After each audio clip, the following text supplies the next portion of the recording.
Silahkan Mas Yama menyampaikan pokok-pokok pikiran terbaru terkait dengan pendaftaran penduduk. Waktu 15 menit saya persilahkan. Bismillahirrahmanirrahim. Assalamualaikum warahmatullahi wabarakatuh. Selamat siang, menjelang sore, salam sejahtera bagi kita semua. Om Swastiastu, Nama Budaya, salam kebajikan.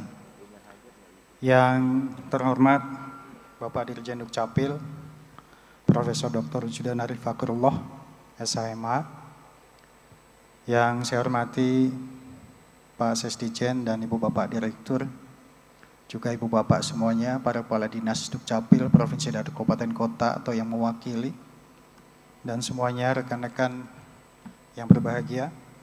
Izinkan saya, Direktur Pendaftaran Penduduk, menyampaikan pokok-pokok dalam layanan pendaftaran penduduk berkaitan dengan rapat koordinasi nasional pertama di tahun 2022 ini. Yang pertama, ada 5 sequences yang perlu disampaikan. Dari 5 itu yang pertama adalah berkaitan dengan grand design layanan pendaftaran penduduk. Yang kedua berkaitan dengan KTPL petugas khusus.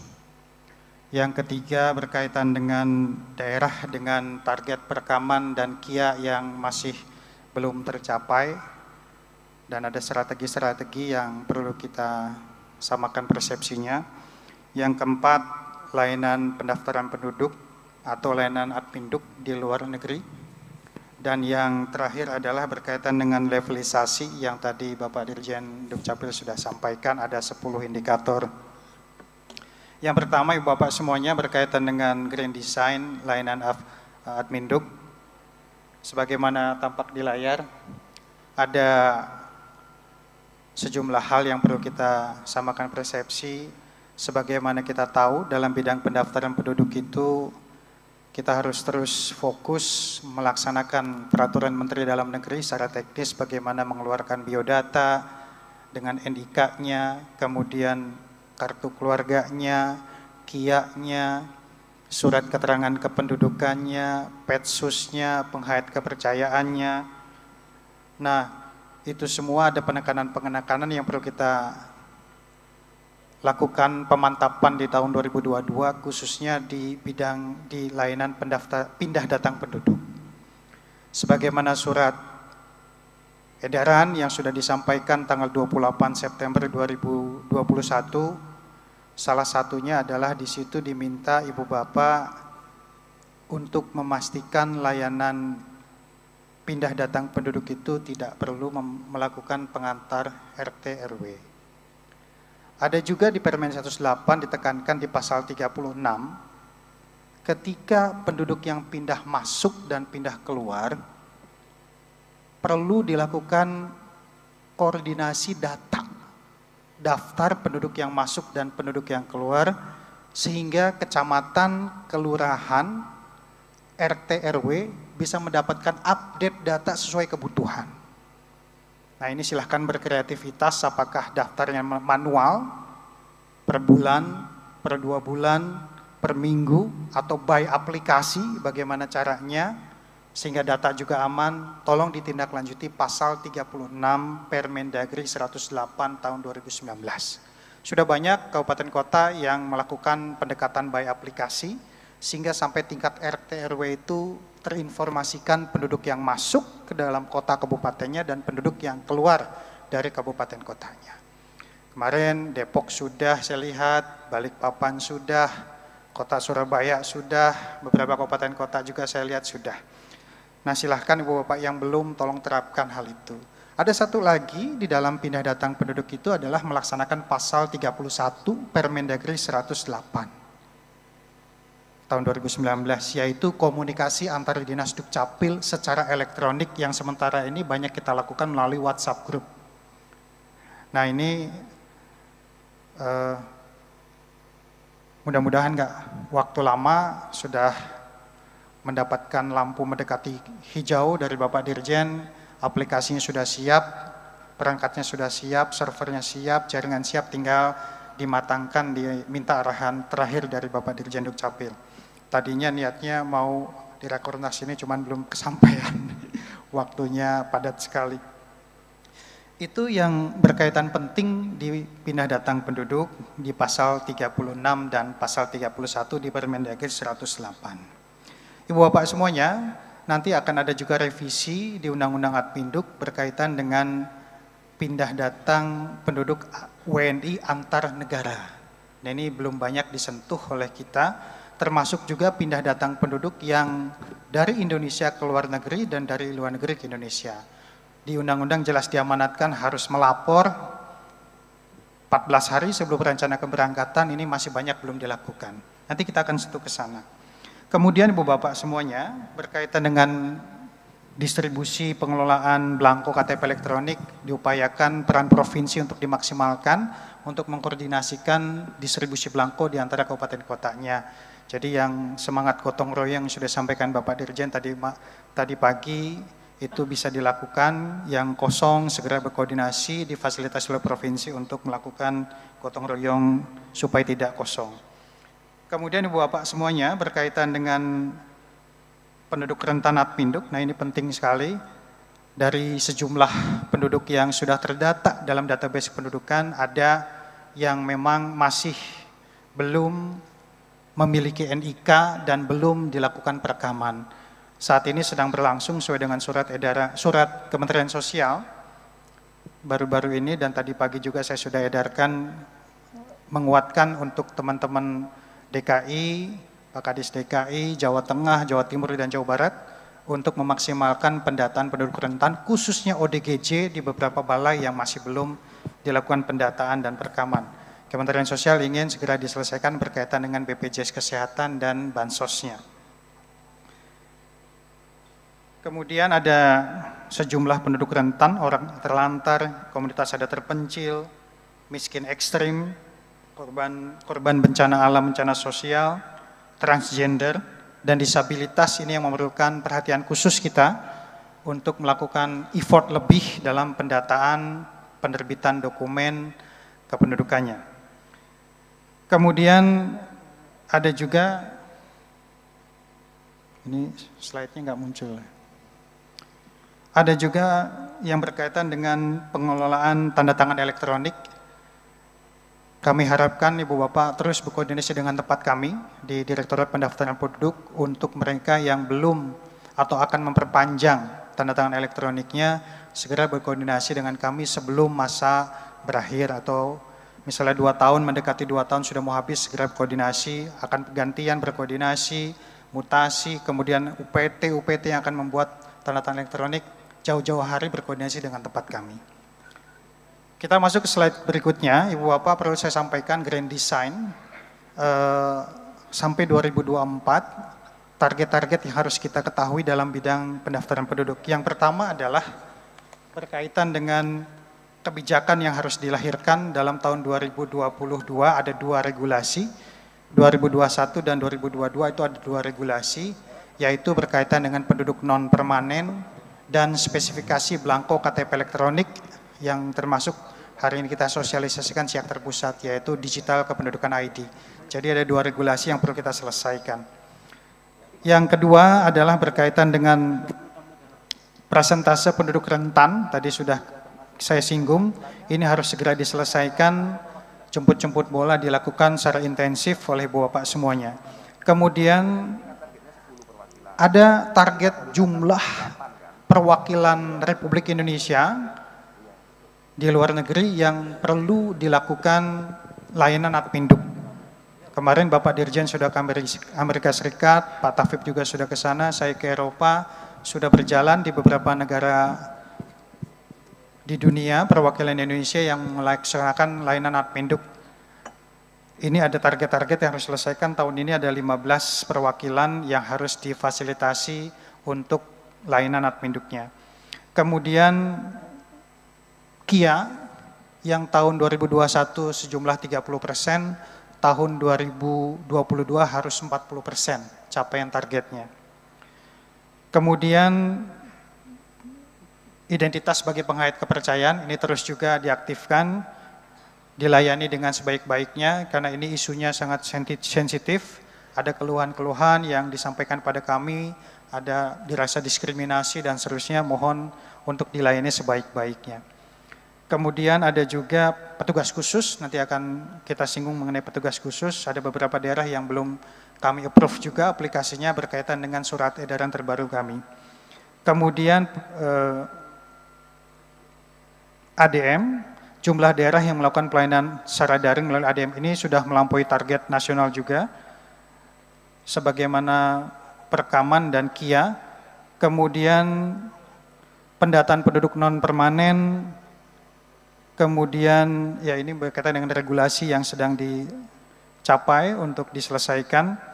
Kemudian pendokumentasian secara elektronik, seperti kita melakukan tata naskah dinas elektronik, ini kita arsipkan semua dokumen-dokumen kita masuk dalam server sehingga menjadi digital.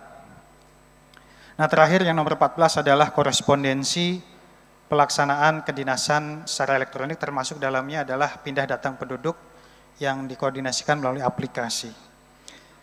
Kita masuk ke sequence kedua, Ibu Bapak, mengenai KTP petugas khusus. Ini sebagaimana kita tahu dalam Permendagri 63 tahun 2016 yang difasilitasi oleh layanan Adminduk hanya untuk petugas reserse dan petugas intelijen. Jadi dua kriteria itu yang bisa kita lakukan fasilitasi untuk petugas khusus. Saat ini sudah ada 15 daerah yang kami surati, yang perlu dilakukan penekanan-penekanan dikarenakan ada sejumlah isu yang perlu disamakan persepsinya. Dari 15 daerah itu sudah menerbitkan 2.615 KTP Petsus, tetapi ada beberapa pasal di dalam Permendagri 63 yang belum dilaksanakan oleh ke-15 daerah tersebut. Daerah tersebut itu daftarnya ada di DKI, Katingan, Bantul, Bangka, Purworejo, Banjarnegara, Banyuasin, Boyolali, Garut, Bandung Barat, Kota Serang, Samarinda, Semarang, Denpasar, dan Metro. Nah ini perlu kehati-hatian kita semua, perlu antisipasi dan langkah proaktif sebagaimana surat yang disampaikan. Yang pertama adalah tolong kalau ada Petsus yang sudah mutasi ke tempat tugas yang baru, bukan sebagai intel dan reserse, segera diambil KTP Petsusnya. Kedua, kalau sudah purna tugas. Ketiga, kalau sudah meninggal dunia sebelum masa tugas berakhir, tolong diminta KTP Petsusnya. Kemudian mengajukan permohonan pencetakan kembali KTP Petsus akibat hilang, ini minta surat dari yang bersangkutan. Dari yang bersangkutan yang memiliki KTP Petsusnya. Kemudian memperpanjang masa tugas, minta SK perpanjangan masa tugasnya. Nah ini yang belum dilaporkan kepada kami dari 15 daerah itu hal-hal ini. Tolong ini dilaksanakan dan supaya pendataan database-nya di kami juga akurat. Kemudian slide berikutnya ada pengaturan lainnya. Dalam hal instansi pengusul tidak mengembalikan KTP Petsus, maka Kadis wajib memberitahukan kepada instansi pengusul itu untuk segera dikembalikan. Nah, tolong ditembuskan surat pemberitahuan itu kepada kami. Kemudian layanan pindah datang itu tidak ada, ya. Jadi tidak ada layanan pindah datang untuk KTP Petsus. Kemudian tolong laporannya dilaksanakan secara reguler kepada kami supaya kami bisa membuat updating data.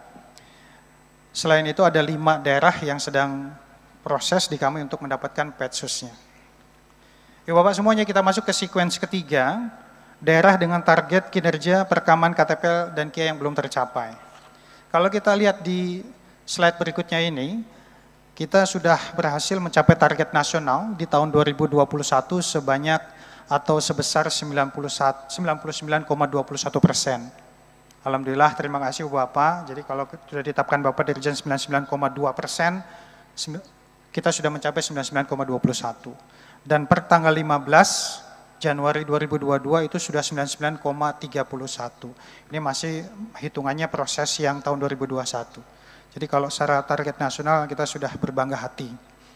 Kemudian ini tahapannya dari 2014 dan terus diharapkan kalau 99,3 tahun 2022 ya sudah bisa tercapai. Tinggal yang usia 16 tahun ke 17 tahun, penduduk rentan Adminduk tadi yang menjadi fokus kita, itu akan kita fokuskan untuk kita selesaikan. Dan satu lagi yang di wilayah timur tadi, pendekatan-pendekatan faktor keamanan juga perlu kita antisipasi untuk melaksanakan geografis juga untuk melaksanakan pendataan perekaman di wilayah timur. Lanjut. Nah, ini ada 50 daerah perekaman KTPL di bawah target nasional yang datanya sudah disampaikan juga pada Ibu Bapak. Tolong bagi daerah-daerah yang tersebut di sini untuk difokuskan, segera dikoordinasikan, dikonsultasikan untuk bisa mencapai target nasional. Seperti di sini ada Papua masih ada 21, Papua Barat tinggal 8, NTT ini masih banyak ada 9, terus lanjut ada di Maluku, Kalimantan Barat, Sumatera Utara di slide berikutnya. Sumatera Selatan juga masih, Ogan Komering Ulu Selatan ini ada masuk dalam radar 50 kabupaten kota terendah perekamannya. Kemudian Sulawesi Barat, Pasangkayu, dan Sulawesi Tengah Parigi Motong. Ya, ini menjadi perhatian kita semua untuk diselesaikan segera. Kemudian masuk ke 10 daerah dengan penduduk di atas 1 juta, slide berikutnya. Tolong Ibu Bapak ini yang penduduknya di atas 1 juta, ada 10 yang perlu diselesaikan oleh kita semua bersama-sama. Yang pertama adalah Bangkalan, Ciamis, Simalungun, Kota Palembang ini masuk, Kota Medan, Lamongan, Lampung Pak Tengah. Yama, waktunya 1 menit lagi ya. Siap. Bahannya masih banyak. Lampung Tengah, Kota Tangerang, Kota Makassar, Lumajang. Terus nanti bisa dilihat bagaimana strategi pencapaian dari perekaman KTP elektronik harus dilakukan. Terus slide berikutnya ada 5 langkah yang perlu dilakukan, yaitu pemetaan, pemutakhiran, penjadwalan, kemudian penduduk rentan adminduk, dan pengadaan alat. Itu ada 5 langkah yang perlu difokuskan sebagai strategi percepatan. Lanjut ke KIA, Ibu Bapak semuanya, alhamdulillah kalau KIA itu sudah lebih dari target nasional, baik di 2022 juga sudah lebih dari 40%, sekarang ini sudah 43,1%. Ya, untuk KIA kita berbangga hati. Nah, ini 50 kabupaten kota yang terendahnya. Lanjut, kepemilikan KIA secara nasionalnya. Di Papua ada 23, NTT 8, Sumatera Utara 5, Sultra ada 2, Sulteng ada 2, Sulawesi Utara ada 1. Terus yang 10, masih ada Maluku Utara, Papua Barat, Kalimantan Barat, Kalimantan Tengah, Lampung, dan NTB. Nanti daftarnya bisa dilihat di slide yang sudah dibagikan. Ada 10 kabupaten kota, lanjut, yang penduduk di atas 1 juta KIA-nya belum selesai. Ya. Simalungun sampai Nganjuk, ini perlu segera diselesaikan. Terus, strateginya ada 4 strategi yang perlu dilakukan. Salah satu yang paling harus dilakukan Ibu Bapak adalah cetak saja KIA-nya bagi usia 0 sampai 5 tahun kurang 1 hari, yang tanpa foto. Dicetak saja berdasarkan data Dapodik. Ya, itu mempercepat kepemilikan KIA. Nanti distribusinya bisa diatur melalui kepala desa, lurah, atau melalui camat. Silakan diatur itu. Terus 4, sequence keempat adalah layanan pendaftaran penduduk luar negeri. Ibu Bapak semuanya, sebagaimana tadi saya sampaikan di awal, ada pelayanan adminduk di luar negeri. Lanjut, ada di Undang-Undang 23 2006 di pasal 18, mereka yang sudah tinggal di luar negeri minimal 1 tahun itu sudah harus melakukan pendaftaran pendataan di perwakilan Indonesia. Itu disebut WNI yang berada di luar negeri, sudah pindah. Lanjut, nah ini ada di Undang-Undang 23 di pasal 18 ayat 1, ayat 2, ayat 3, mereka wajib lapor dan dilanjutkan di PP 40 tahun 2019 pasal 28. Nah, ada banyak kita temukan, lanjut, mereka yang belum punya NIT. Ya, ini konstruksi NIT-nya ada 16 digit sama, 99 itu kodenya sama, seluar negeri itu sama 99, baru kemudian 3 digit berikutnya kode wilayah di negara itu, dan 1 digit itu kode perwakilan. Nah, konstruksi 6 berikutnya ada tanggal bulan tahun kelahiran, di tanggalnya ditambah angka 40. Nomor urutnya setelah itu sama. Nah, prinsipnya Ibu Bapak, mereka banyak yang belum punya KK, belum punya NIT, tolong difasilitasi apabila belum punya NIT. Perwakilan akan berkoordinasi sama Ibu Bapak, karena KK-nya akan menumpang di keluarga yang di Indonesia. Karena mereka banyak yang sudah tidak punya alamat di Indonesia. Nah untuk itu tolong difasilitasi penerbitan NIT-nya. Terus begitu nanti sampai di Indonesia, ini syarat-syaratnya, maka bisa di print out KTP-nya di Indonesia. Diganti surat pemberitahuan NIT-nya dengan KTP elektronik, kita print out-kan. Nah surat pernyataan dari pemilik rumah itu wajib diminta untuk masuk dalam KK-nya. Terus terakhir adalah levelisasi. Nah levelisasi sebagaimana Bapak Dirjen tadi sampaikan ada 10 indikator, terus di mana nomor 10 kita tambahkan bagi kabupaten kota yang belum mencapai 10 maka dianggap belum memiliki satu indikator. Provinsi akumulasi daripada jumlah masing-masing kabupaten kotanya. Kalau Banten ada 8 misalnya, berarti 80 buku pokok pemakaman yang harus dipenuhi oleh Provinsi Banten. Nah terus ini ada satu persatu per provinsi, terus ke bawah. Nah ini level indikatornya, level 3 itu 7-9, level 4 itu apabila 10 indikator. Ya. Terus ke bawah, nah ini provinsi belum ada, karena memang belum ada yang masuk level 4, masih banyaknya di level 3 semua, jadi turun, ini yang sebelah kiri masih 9 indikator per 31 Desember, yang 15 Januari itu sudah 10 indikator. Jadi belum ada provinsi yang masuk ke level 4 karena belum memenuhi syarat dari yang tadi disebutkan.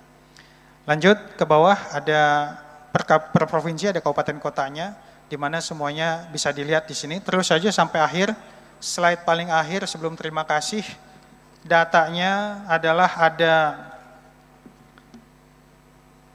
343 kabupaten kota yang masuk level 3, 0 di level 4, 126 di level 2, dan 45 di level 1. Demikian Ibu Bapak semuanya dari pendaftaran penduduk, lebih kurangnya mohon maaf. Saya kembalikan Bapak Dirjen. Assalamualaikum warahmatullahi wabarakatuh. Salam sehat semua. Aplaus untuk Pak Yama. Terima kasih Mas Yama.